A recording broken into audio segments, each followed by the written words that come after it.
Get the unmissable news stories of the day. This is the Beijing Hour.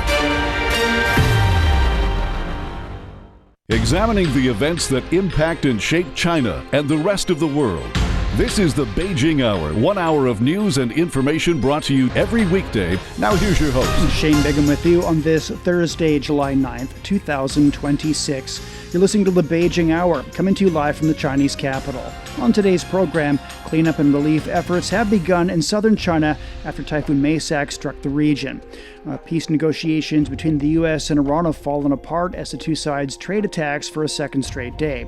The NATO summit in Turkiye is concluded with promises of increased military spending and more aid for Ukraine. In business, consumer and business prices in China edged up in June. In sports, Wimbledon takes the spotlight as the World Cup takes a break. In culture and entertainment, Chinese movies are fueling heritage tourism. Now the day's top stories. Cleanup and relief operations are underway in Guangxi following the deadly floods triggered by Maysak, the 10th typhoon to hit China this year. Local authorities say the floods have killed at least 39 people in the southern region as of Thursday morning, while 9 others are missing. The torrential rain triggered by the typhoon this week has affected hundreds of thousands of people and damaged nearly 13,000 hectares of crops. 2/3 of those killed are from Nanning, the regional capital. Officials say the collapse of a local reservoir caused devastating floods in the city, where tens of thousands of residents have been evacuated. The typhoons left a trail of destruction in Guangxi. Emergency teams and drainage pump trucks are working in the worst-hit areas to tackle urban flooding. Dams are being reinforced ahead of more expected rain. Zheng Songwu has more from Hangzhou, one of the hardest-hit areas. Rescue efforts have been running smoothly, and we just spent a whole day in Yunbiao Township, which is also one of the hardest hit areas in the flooding, and the rescuers there were extremely busy. Rescue vehicles were just coming and going, especially the firefighters who were just rushing around and loading supplies onto the inflatable boats to send it to the cutover villages. We at the beginning tried harder to follow one of the volunteer groups to send supplies to the isolated villages. But unfortunately, after checking the route ahead, we just gave up. We just couldn't get through since the water had receded too much, and the mud under the water just hampered our boats. So many drone operators just stepped in using their drones to drop the supplies to the isolated villages. And by the afternoon, things started to look better. In some places, the water just continued to recede, so some hundreds of the residents just started to make their way out on foot. And in addition, hundreds of snakes, including cobra, have escaped from a farm that was wrecked in the flooding. However, local hospitals have expanded the antenatal, and temporary medical stations have also established to provide nearby residents with quick medical care. That was Zheng Songwu reporting. Rescue teams on boats have evacuated teachers and students trapped in an education park in Guigang. Gongming has more. The rescue operation has been started since yesterday afternoon, and it has to stop at the late night because of the heavy rain, and it also restarted this early morning as well. So far, actually, more than half of the students and teachers has been already transferred safely to the safe place. Now, the one main rescue mission focused on one Guangxi Technical College, which had originally 8,100 students and teachers inside. And this morning, we also followed the Annan rescue team to go inside and check the situation.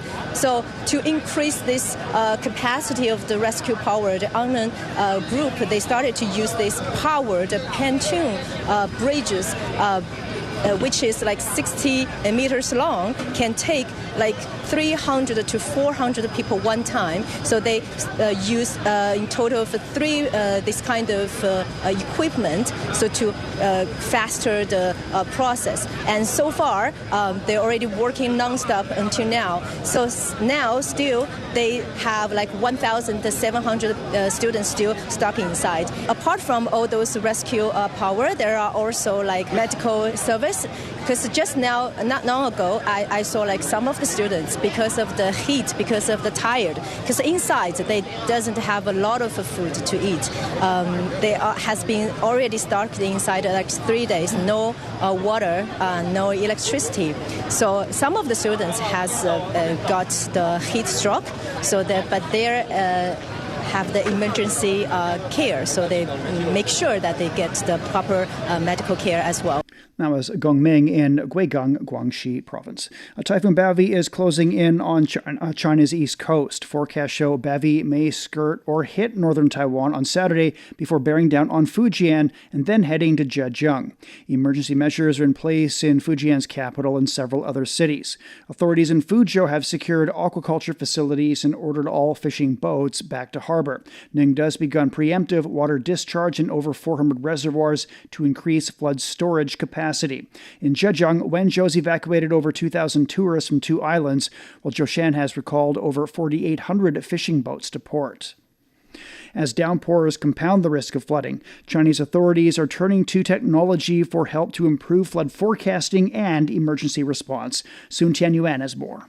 Days of heavy rain have brought widespread flooding to the Guangxi Zhuan Autonomous Region. With rivers already running high after repeated downpours, Typhoon Maysak has added fresh pressure to flood control efforts. The typhoon is affecting many of the same areas that were already soaked by earlier rainfall. With the ground saturated, even more rain can quickly trigger flooding in smaller rivers, as well as flash floods and landslides. Together, these factors are keeping the flood risk very high. Authorities warn that water levels in several major river systems across China could continue rising in the coming days. Advanced monitoring systems are helping detect flood risks earlier and issue warnings faster, giving local governments more time to prepare. We are tracking rain clouds with satellites and ground-based radar while using digital models to simulate how floodwaters may spread. This helps us identify high-risk areas earlier, issue warnings sooner, and make faster decisions on flood control and evacuations. Authorities are closely monitoring typhoon activities and their potential impacts, as well as rainfall, river conditions, and the overall flood situation. The ministry says it will continue strengthening flood prevention and emergency response efforts to help protect lives and property. That was Sun Tianyuan reporting. Namibian President Netumbo Nandi-Ndaitwah is in Beijing to continue her 7-day state visit to China. Beijing's third leg of that visit. Yo Young has details. This is Namibian President Netumbo Nandi-Ndaitwah's first visit to China since taking office last year. And during her stay in Beijing, Chinese President Xi Jinping will hold a welcome ceremony and a banquet for her, and the 2 leaders will also hold talks. Meanwhile, Chinese Premier Li Qiang and the chairman of the National People's Congress Standing Committee, Zhao Leji, will also meet with her respectively.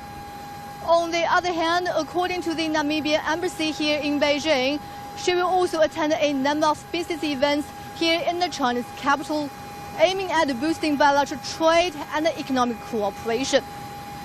In fact, Beijing, the third leg of Nandi-Ndaitwah's 7-day state visit to China, and earlier she paid a visit to South China's Guangdong and southwest China's Sichuan provinces, where she engaged in discussions covering areas such as trade and investment, renewable energy, and digital innovation, science and technology.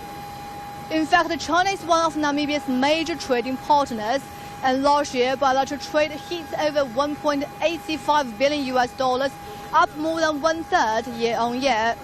And Namibian media outlets report the president's visit comes as the country intensifies efforts toward economic and green transformation, focusing on industrialization and value addition and energy security.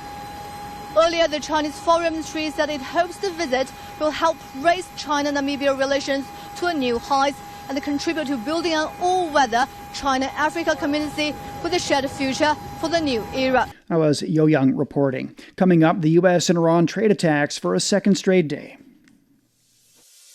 Beijing has unveiled a sweeping new package of measures to strengthen Hong Kong's role as the world's leading offshore renminbi hub and an international financial center. But why now? From expanding Bond Connect and offshore RMB liquidity to developing gold trading and new risk management tools, are these measures simply deepening Hong Kong's financial markets or redefining its role in the global financial system? In this week's Chat Lounge, we unpack what's new, why it matters, and whether Hong Kong is on track to become a global pricing center for RMB-denominated assets. Get all these wherever you listen to podcasts and on CGTN Radio. We're at 11 past the hour. The interim ceasefire between the U.S. and Iran hangs by a thread, with both sides trading strikes for a second day running. The U.S. Central Command says it's launched new strikes targeting Iran's military capabilities in the Strait of Hormuz. Iran's Islamic Revolutionary Guard Corps says it again struck U.S. bases in Bahrain and Kuwait in response. The U.S. has accused Iran of attacking commercial ships in the Strait. Tehran's rejected the accusation and asked ships in the Strait to refrain from any actions inconsistent with the U.S.-Iran Memorandum of Understanding. On Wednesday, U.S. President Donald Trump said at the NATO summit in Ankara that he thinks the Memorandum of Understanding with Iran's over, and negotiators are wasting their time. The Iranian foreign minister says talks will not resume if U.S. threats continue. Iran's Islamic Revolutionary Guard Corps says it destroyed 85 U.S. military installations in Bahrain and Kuwait in retaliation for U.S. strikes on Iran. Ehsan Kevani has more on the impact of renewed hostilities on civilians. This is a really strange and tense moment. A lot of people actually thought things would start calming down after that MOU was signed almost 3 weeks ago. But the way both sides have been racking up violations suggests that agreement was a lot more fragile than anyone wanted to admit. Right now, the big flashpoint is the Strait of Hormuz. Iran is basically saying our way or the highway. They're insisting every vessel must use their designated route, but we're seeing plenty of ships still using the Omani route instead. And Tehran is clearly not okay with that. Iran's chief negotiator, Mohammad Bagher Ghalibaf, put out a pretty sharp post on X accusing the U.S. of major violations, things like interfering with Iranian control in the Strait, threatening more strikes, reimposing sanctions, and backing Israeli actions in Lebanon. At the same time, the IRGC claims they've already struck 85 U.S. targets. Iran is not afraid of escalation. Domestically, things aren't great. The Iranian currency, rial, took another dive today, almost 3% down against the dollar. And with all those sanctions, waivers gone, crude exports are going to take a real hit. On top of that, container shipping is basically frozen, so merchants in Iran are struggling just to move goods through the Persian Gulf. We can say after months of fluctuations and economic uncertainty, people in Iran don't really know what happens next militarily, politically, and economically. That was Ehsan Kevani reporting. UN Chief Antonio Guterres has voiced alarm over renewed military confrontation in the Gulf and is urging de-escalation. Spokesperson Stefan Dujarric said on Wednesday the recent clashes threaten to undo recent diplomatic progress between Iran and the U.S. The Secretary General is alarmed by the renewed military confrontations in the Gulf. The incidents that we have seen over the last 24 hours risk derailing the diplomatic progress achieved between the Islamic Republic of Iran and the United States. We warned that a return to full-scale hostilities would have catastrophic consequences for the region, global peace, and the world economy. Guterres called on all parties to exercise maximum restraint, avoid further escalation, and take immediate steps to reduce tensions. He also reminded everyone of their obligations under international law. The Secretary General urged Iran and the U.S. to promptly resume negotiations and resolve outstanding issues through diplomacy. Shipping through the Strait of Hormuz has reportedly come to a halt as the U.S.-Iran conflict escalates. The strait is one of the world's most critical maritime choke points, with roughly one-fifth of global oil passing through daily. Experts warn that the ripple effects on global supply chains could persist for much longer. Peter Oliver has more from Duisburg. For manufacturers around the world, the reopening of the Strait of Hormuz doesn't mean business immediately returns to normal. Shipping delays, higher freight costs and disrupted logistics can continue to affect industries weeks after vessels start moving again. One sector feeling those knock-on effects is metal recycling. We use 100% obsolete scrap. We feed it into a shredder, we break it, we sort it, and then we analyze every single piece. And in the end, we get a very, very clean recycling product that can be used then again in high quality flat steel making processes. At this facility in Germany's industrial heartland, discarded metal is transformed into high-quality raw materials for steel makers. And it's not just old buildings or machinery. Almost anything made of metal can begin the process again. How we look at an so-called ELV, at an end-of-life vehicle, we look at it as a rolling mine. It looks like garbage, but it's actually one of Europe's most valuable resources. Here at TSR, discarded waste metal is shredded, sorted, and then sent for the next step of its journey. Less than 2 minutes later, it emerges from the other side of the facility, ready to enter back into the supply chains and start a new life as perhaps a car, a bus, a bridge, or anything else. But perhaps equally as important, every ton of raw materials recovered here decreases the amount we need to mine elsewhere in the world. Those materials don't just stay in Germany. While the scrap is sourced locally, the finished recycled metals become part of international supply chains, supplying manufacturers across Europe and beyond. Once those supply chains, those streams of goods are disrupted, of course, you have to turn to something that you have available right in front of your doorstep. Recycled products are much less vulnerable to those supply chain disruptions. In terms of resilience, recycling makes an awful lot of sense. Industry leaders say that doesn't reduce the importance of global trade. Instead, recent disruption has reinforced the need for resilient supply chains that combine international commerce with greater use of recycled raw materials. When global supply chains become fragile, every recycled ton produced in Europe becomes even more valuable. But resilience is not built by closing markets, it's built by keeping supply chains open, flexible and connected. Europe's recycling industry believes the lesson extends well beyond one maritime choke point. The stronger the global supply chain, the better. But when disruption strikes, making better use of the raw materials already in circulation can help keep industry moving. That was Peter Oliver reporting.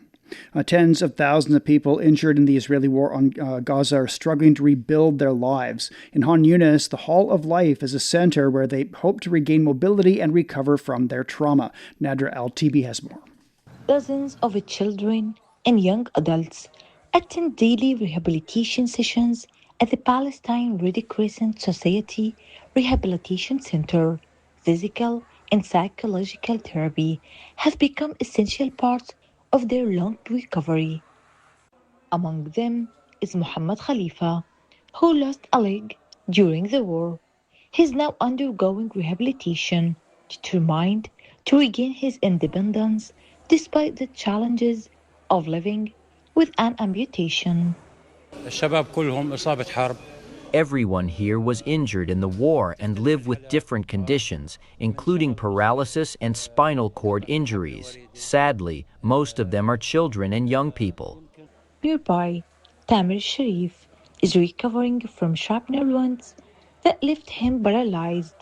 He says rehabilitation helps maintain his condition while he waits for treatment he can't receive inside Gaza. I need medical treatment outside Gaza because I suffer from joint stiffness and spinal injuries. I need spinal stabilization surgery, but that treatment is not available here.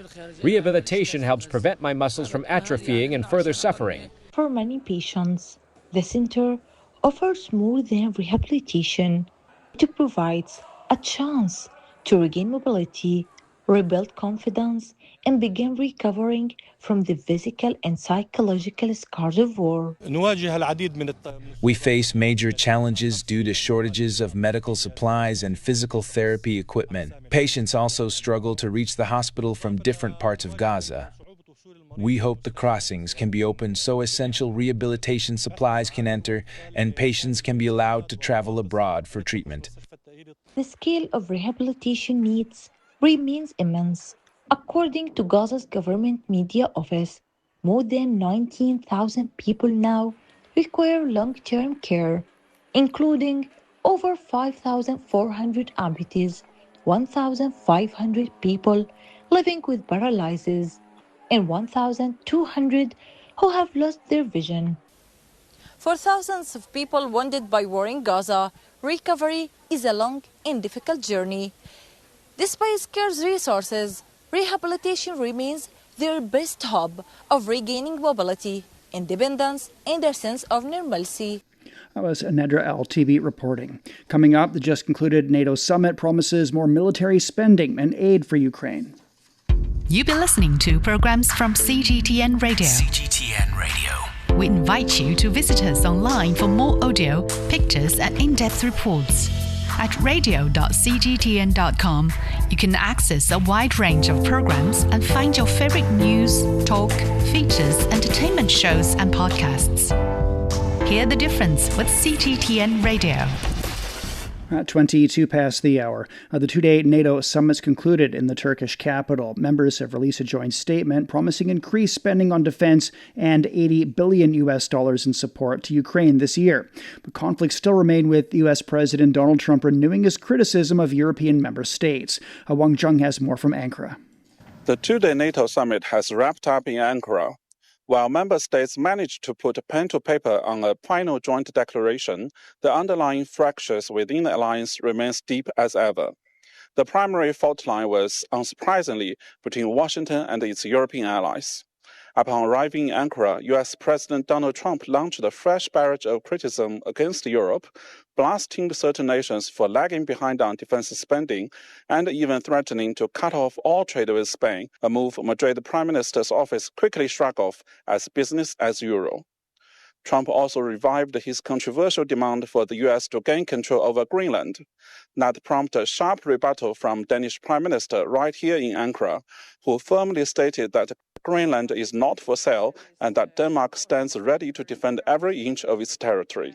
This is true that there is now mistrust between America and the European countries on the one hand, but also transatlantic fracture is there. And most of the European Union countries having troubles with the United States of America as NATO members. Meanwhile, the summit's host Turkey issued its own stern warnings to Europe. Turkish President Erdogan urged the European Union to avoid duplicating NATO's architecture and cautioned against excluding non-EU allies from Europe's emerging defense framework, warning it would weaken transatlantic security. Divisions within Europe itself were equally palpable. Despite signing off a massive $80 billion aid package for Ukraine this year, the consensus is fragile.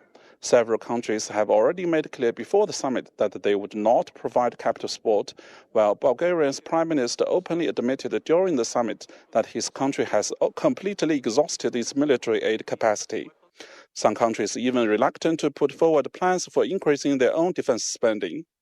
At the closing press conference, NATO Secretary General Rutte did his best to project an image of a resolute and unified alliance by saying everyone is entitled to have their opinion. But behind the handshakes and diplomatic pleasantries, one thing is clear. Bridging the gaps between these member states will be a long and a challenging endeavor. That was Wang Zheng on the NATO summit.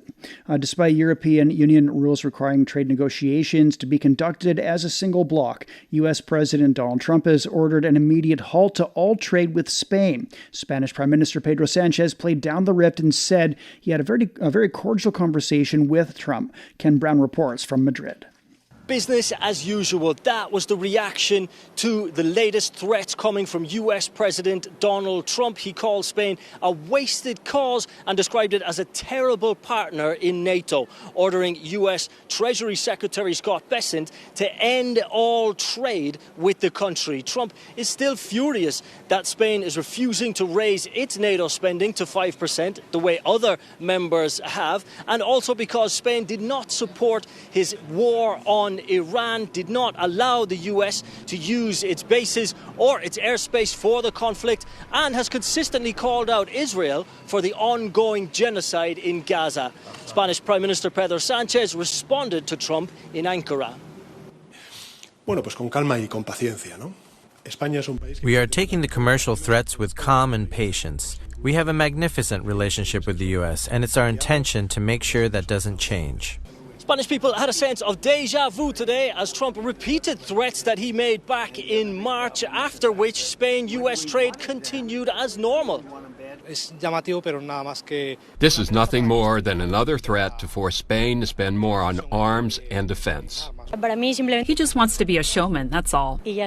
Well, the irony here is that the US runs a big trade deficit with Spain. Bilateral trade is worth around $50 billion. $33 billion of that is Spain buying from the US, particularly in energy and technology. So cutting off all trade with Spain would be a massive own goal, an act of self-harm by the United States. We also heard from the European Commission today warning that it will always protect the interests of the European Union and of its member states. Tariffs or cutting trade is not only unlikely, it's almost unworkable. The EU negotiates as a bloc, and the vast majority of trade happens between private enterprises, not governments. All the reasons why Trump's latest threats are being dismissed as empty threats here in Spain. That was Ken Brown in Spain. Many Greenland residents say they agree with the sentiment by the head of government, saying that only Greenlanders have the authority to decide on the island's future.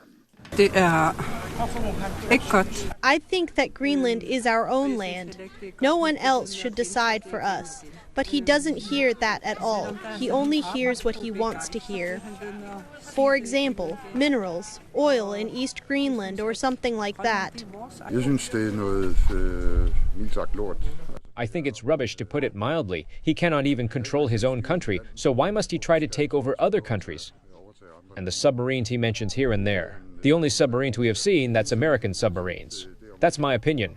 Well, U.S. President Donald Trump has repeated his claims that Washington should take control of Greenland.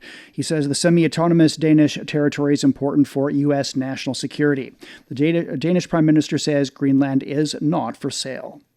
U.S. President Trump says Washington will grant Ukraine a license to manufacture Patriot missile interceptors, a boost for Kyiv, which has long sought permission. Trump met Ukrainian President Volodymyr Zelensky on the sidelines of the NATO summit in Ankara. So one of the things we're going to be talking about is we're going to give a license to you to make Patriots. That's pretty cool, right? Larry. This way you can't complain that we're not giving them enough. I said, make them yourself. The tone of their meeting was a sharp turn from Trump's past harsh criticisms of Zelensky. Trump said the two have developed a very good relationship. He said he'll speak with Russian President Vladimir Putin as well. The Russian Foreign Ministry has denounced NATO's promise of another round of military assistance to Ukraine and warned of consequences. The son of Lorenzo Salgado Araujo, a Mexican national fatally shot by an ICE officer in Houston, is demanding a full independent investigation. The shooting took place at Magnolia Park, a neighborhood that served as the heart of Houston's Mexican-American community for over 100 years. Reports say the 35-year-old construction worker had no criminal record and was driving a crew to a building when he was shot. We're at 29 past the hour. Beijing getting thunder showers tonight. Heavy rainfall tomorrow. The low's 23. It's up to 32 on Friday. Shanghai will see a light rainfall through tomorrow with a low of 24 and a high of 33. Chongqing's clear overnight. Sunny skies tomorrow. A low of 29. The high is 38. Nanchang will see thunder showers tonight, becoming cloudy. A low of 27 and a high of 35. Laos is getting showers overnight, easing to light tomorrow. A low of 14 and a high of 26 degrees. It's time for a short break. So far this hour, cleanup and relief efforts have begun in southern China after Typhoon Maysak struck the region. Peace negotiations between the U.S. and Iran have fallen apart as the two sides trade attacks for a second straight day. The NATO summit in Turkiye is concluded with promises of increased military spending and more aid for Ukraine. Shane Bigham with you. Stay with us here on the Beijing Hour. The transition to a greener future is no longer a distant goal. It's happening now. In power plants, factories, farms, and cities across China. As the world grapples with climate change, energy security, and the growing demand for electricity, China is searching for new ways to cut emissions while keeping its economy moving. Across the country, our reporters visit renewable energy hubs, industrial centers, and agricultural communities to see what that transformation looks like in practice. Through first-hand stories and on-the-ground reporting, we explore the opportunities, the challenges, and the ideas shaping China's green transition. Listen to China's Green Code, Rewriting the Rules of Growth, a special series from Climate Watch, available wherever you get your podcasts.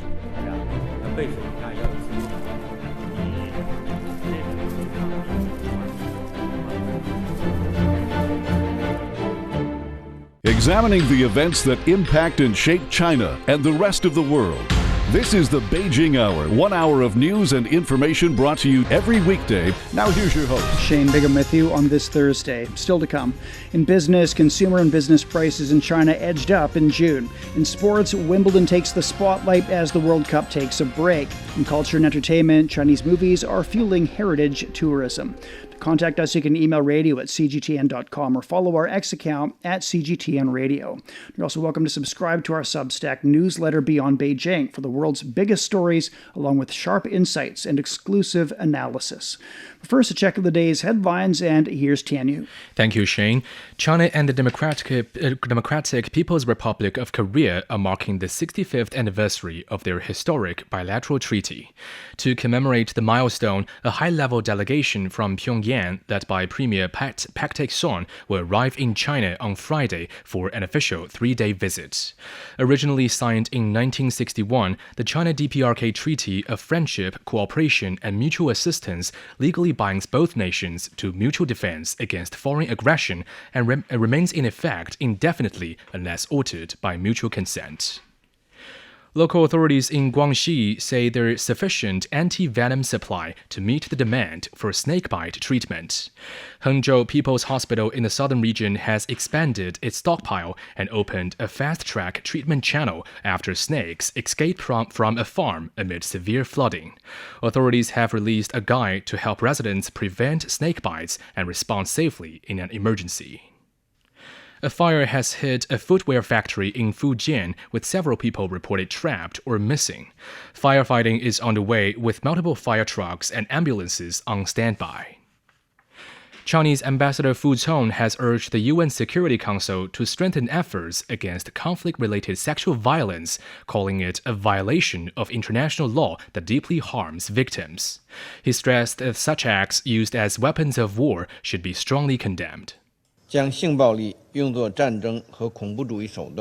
sexual violence as a means of war and terrorism seriously violates relevant Security Council resolutions and international law, gravely infringes upon the dignity and fundamental rights of victims, and causes long-term trauma to them, their families, and societies. The UN reported nearly 10,000 cases worldwide last year, double the previous year, with rape and slavery used across many regions. Fu said China firmly opposes these crimes and called for joint international action to stop them.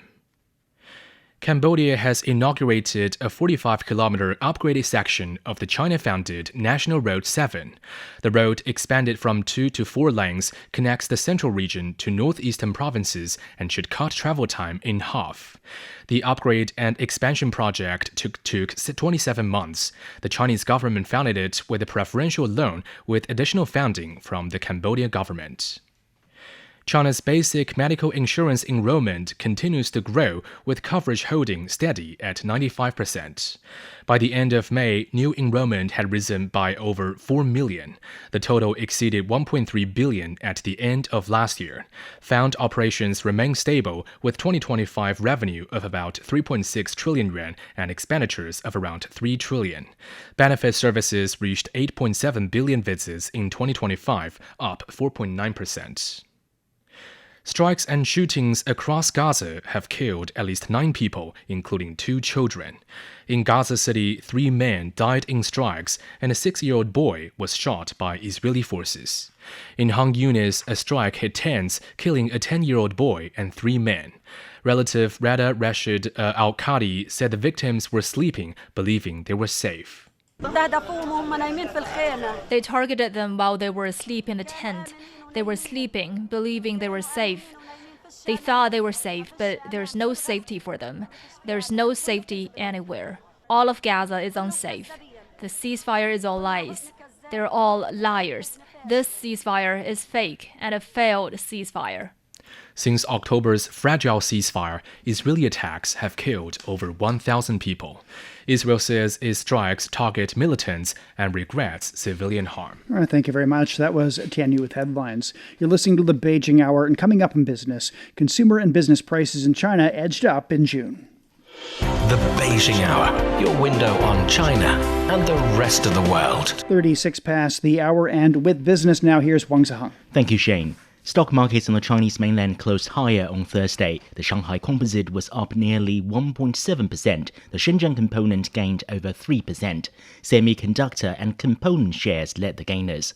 Elsewhere in Hong Kong, the Hang Seng Index declined 0.7%. Japan's Nikkei rose almost 1.4%. China's Consumer Price Index rose 1% on a yearly basis in June. The National Bureau of Statistics says the core CPI, which excludes food and energy prices, also increased 1%. On a monthly basis, the CPI edged down 0.3% last month. Seasonal fruits and vegetables hit the market in large quantities, ensuring ample supply. Their prices decreased compared with a month earlier, as did those for pork and aquatic foods. The Bureau says in the first 6 months, the CPI rose 1%, indicating stable operations in the consumer market.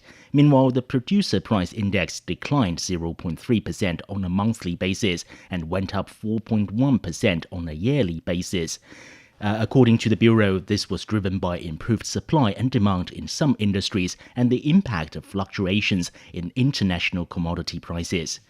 Now, for more on the latest CPI figures, Lincoln Humphrey spoke with Associate Professor Xu Fanqi from Peking University.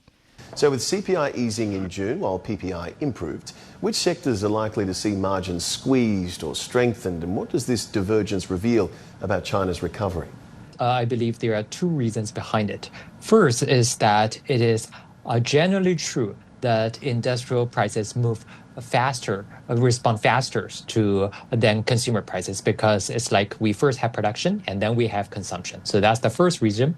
But the other major reason is about price elasticity. So we still see that even though the producer prices are rising, the consumer demand is not that strong yet.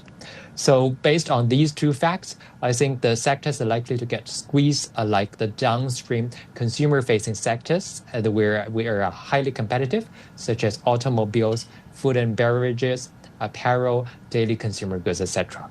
While for other sectors are likely to get strengthened, such as especially the upstream resource sector and technology-related industry.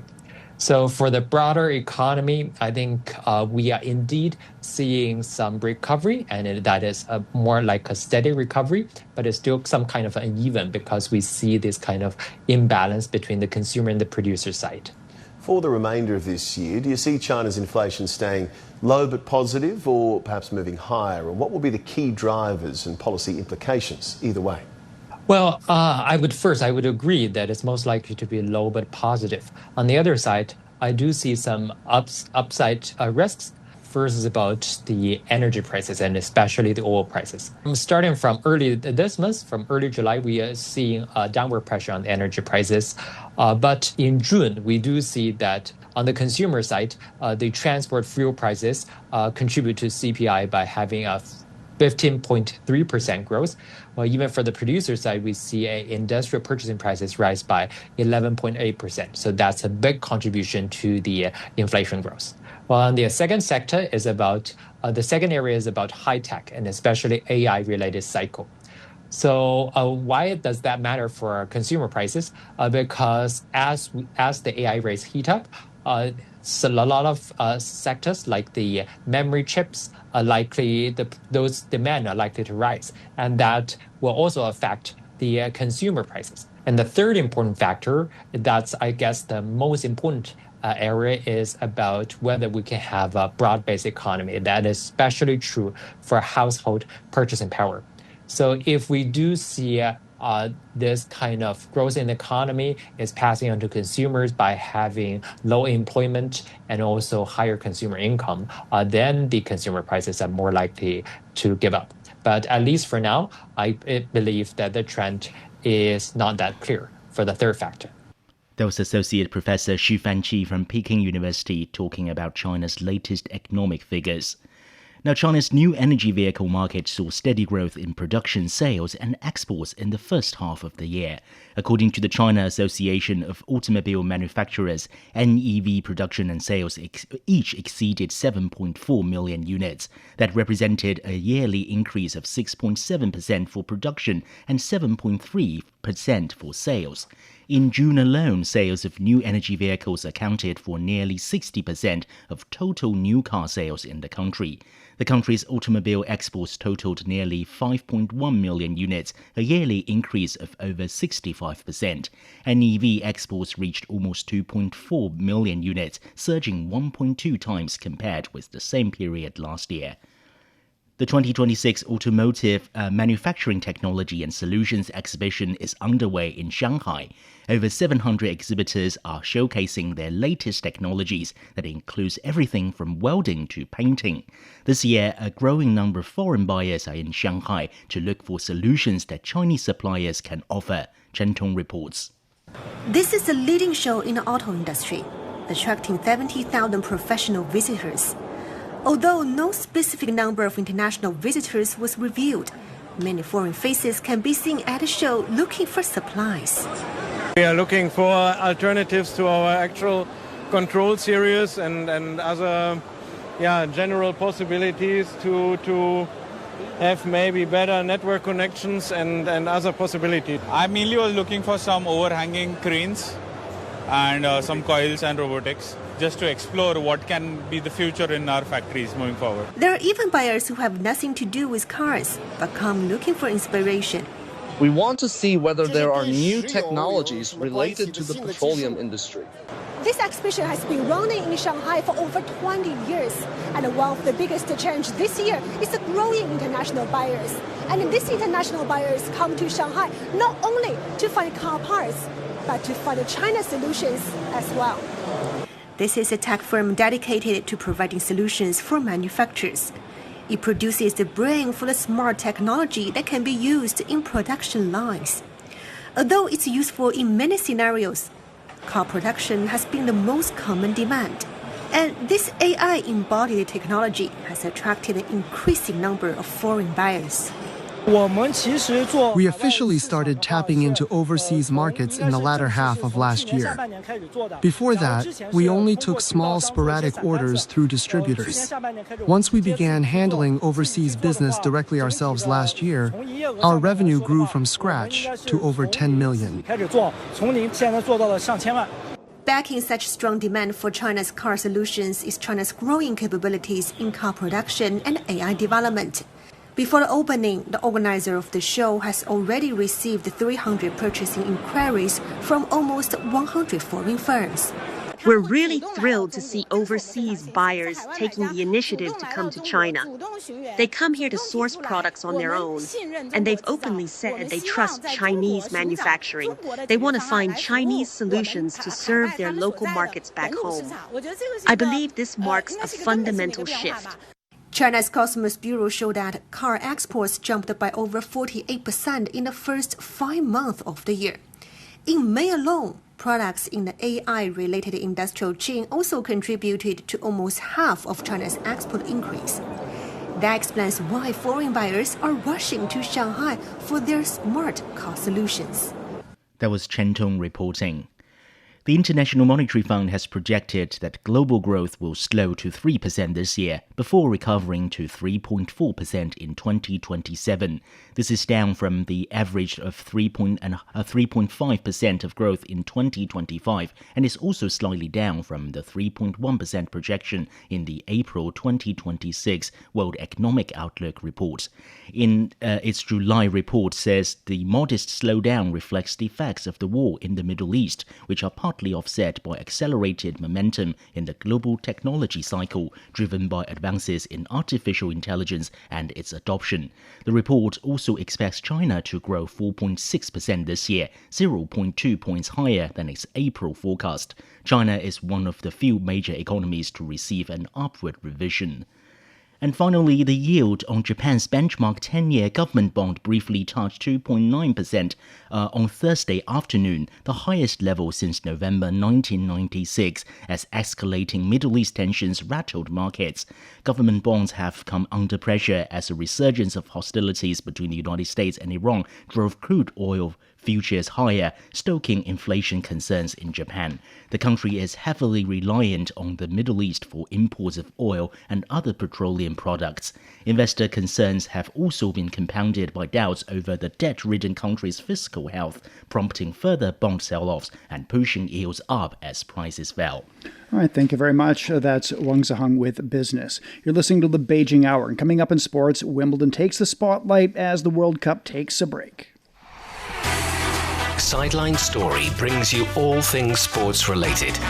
The hottest topics, latest events, juiciest stories, all with a very personal take.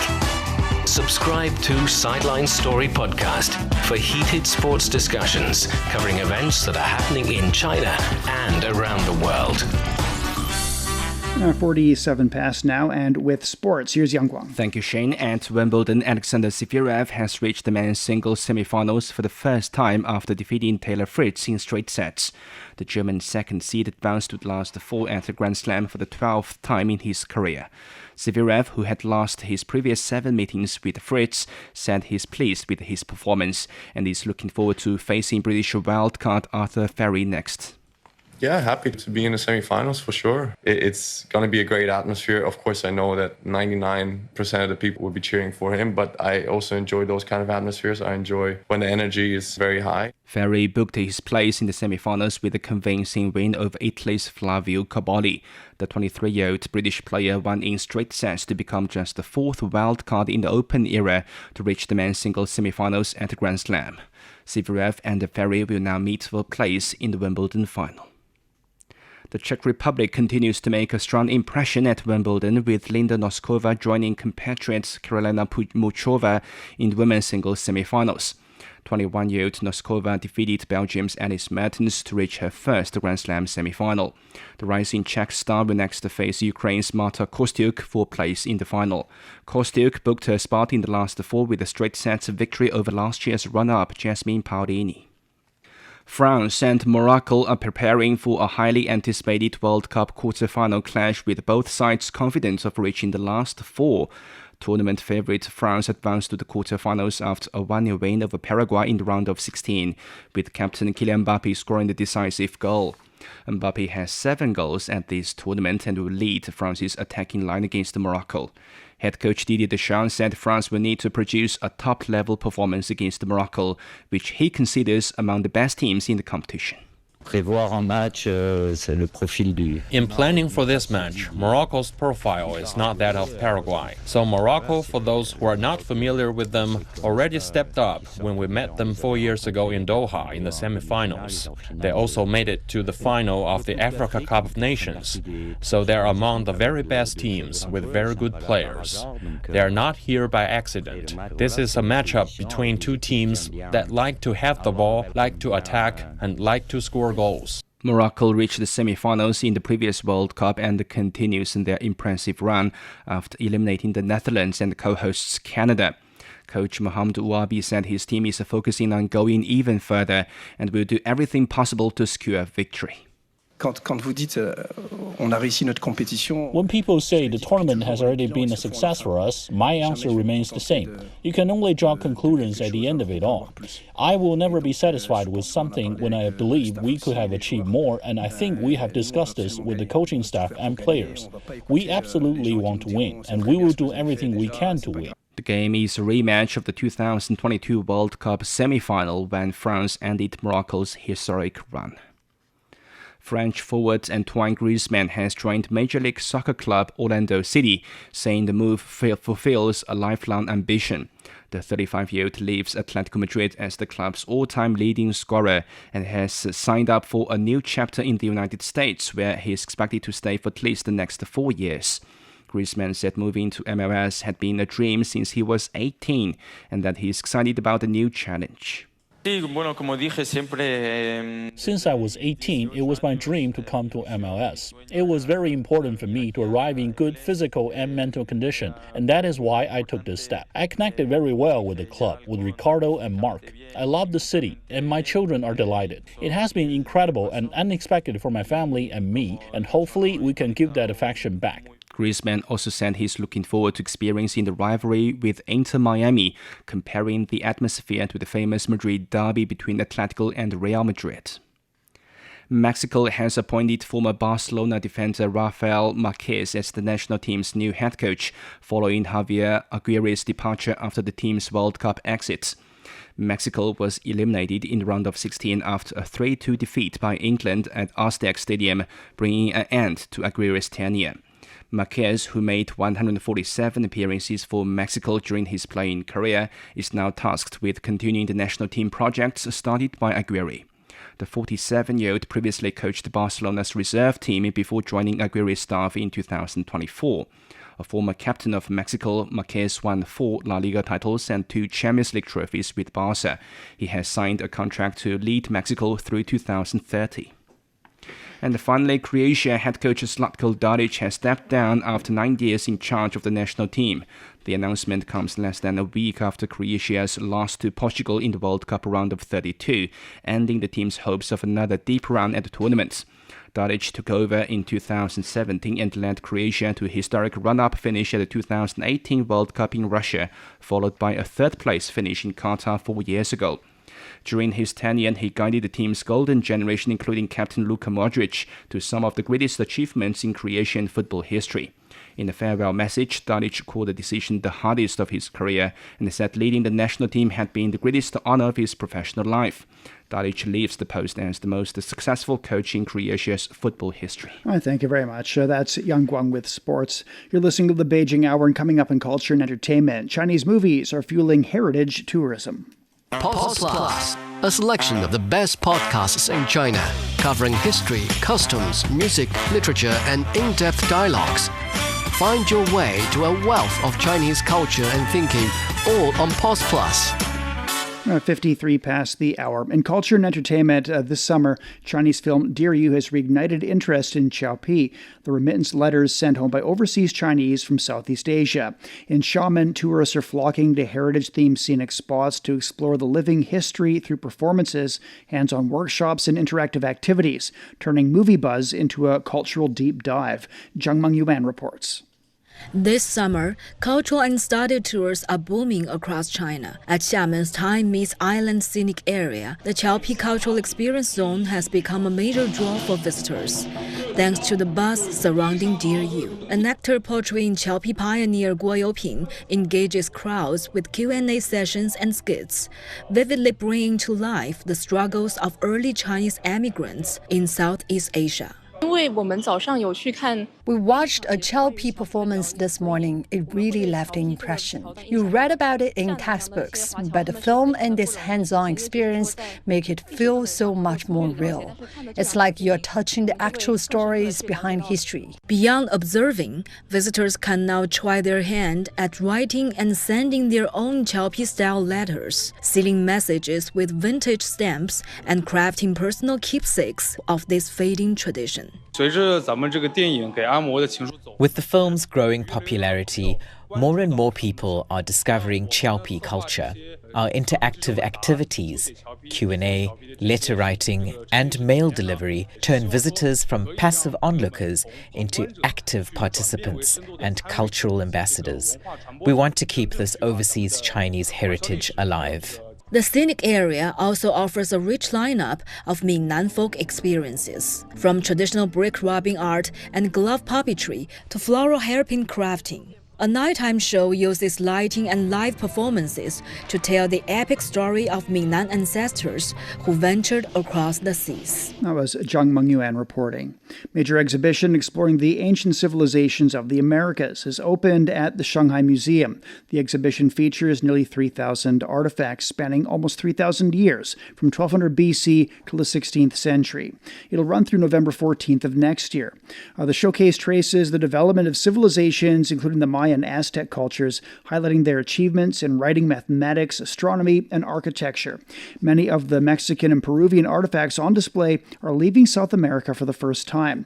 The exhibition also uses multimedia technology and high-precision reconstructions to bring historical sites to life. British vocal ensemble Tenebrae made a stunning Asian debut at Shanghai Symphony Hall, receiving enthusiastic applause from local audiences. The acclaimed group, described by Gramophone magazine as devastatingly beautiful, performed as part of the 2026 Music in the Summer Air Festival. Founding director Nigel Short said he was thrilled by the warm response, describing the Shanghai audience's reactions as filled with heartfelt passion. The 2026 Misa Festival runs through July 20th, featuring 33 live performances and 23 online broadcasts. Under the theme Pioneers Play It Forward, the festival brings together international artists across classical music, film scores, jazz, and choral works. A special exhibition in East China is bringing together two ancient civilizations as the Liangzhu ruins enter a cross-cultural dialogue with the historic city of Samarkand in Uzbekistan. The exhibition at the Liangzhu Museum in Hangzhou features photographs of Samarkand's historical landmarks, architecture, and artworks. It also includes traditional handicrafts, including copper engravings, leather paintings, ceramics, and embroidery. Organizers say the exhibition highlights the shared cultural heritage and craftsmanship of the two ancient cities, while promoting exchanges between China and Uzbekistan. At 57 past the hour, Beijing will have thunder showers overnight, heavy rainfall tomorrow, a low of 23, and it's up to 32 on Friday. Shanghai will see a light rain through tomorrow with a low of 24 and a high of 33. Chongqing is getting clear conditions overnight, sunny skies tomorrow, a low of 29 and a high of 38. Nanchang will be getting thunder showers, becoming cloudy, a low of 27, the high is 35. Lhasa is getting showers overnight, easing to light rain tomorrow, a low of 14 and a high of 26. Elsewhere in Asia, Islamabad will be clear overnight, rain tomorrow, a low of 27. It's 37 degrees on Friday. And that's it for this edition of the Beijing Hour. Making news today. Cleanup and relief efforts have begun in southern China after Typhoon Maysak struck the region. And peace negotiations between the U.S. and Iran have fallen apart as the two sides trade attacks once again. On behalf of the staff, this is Shane Bigham in the Chinese capital, hoping you'll join us for the next edition of the Beijing Hour and open a window to the world together.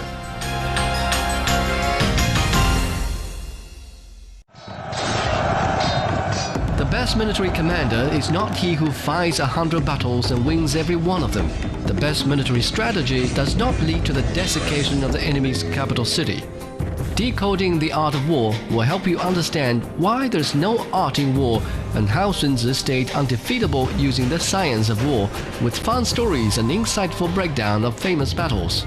Find Decoding the Art of War wherever you listen. A poem for the Tibetan antelope, the gentle spirit of the Qinghai Sea Zone Plateau, spoken by voices from across the world. Every spring, female antelopes migrate hundreds of miles to Zhuonai Lake to give birth, as we build gentle passages for their journey. Hello, little Tibetan antelope. Eyes opening to the light for the very first time. To see a world in a grain of sand, and a heaven in a wild flower. So much wonder calls for so much courage. But have no fear. The way home is right there, waiting for you. From the snows of Kunlun to the winds of Tangula, the wilderness will teach me to be strong. But the call of life itself never ceases. A train runs toward the horizon. A road stretches through the wilderness. The bridge that soars through the clouds is no barrier across the land, but a gateway to where I truly belong. Tibetan antelope's hoofprints loosen the soil, letting snow melt sink into the earth. Human presence passes through, but we've never walked this land alone.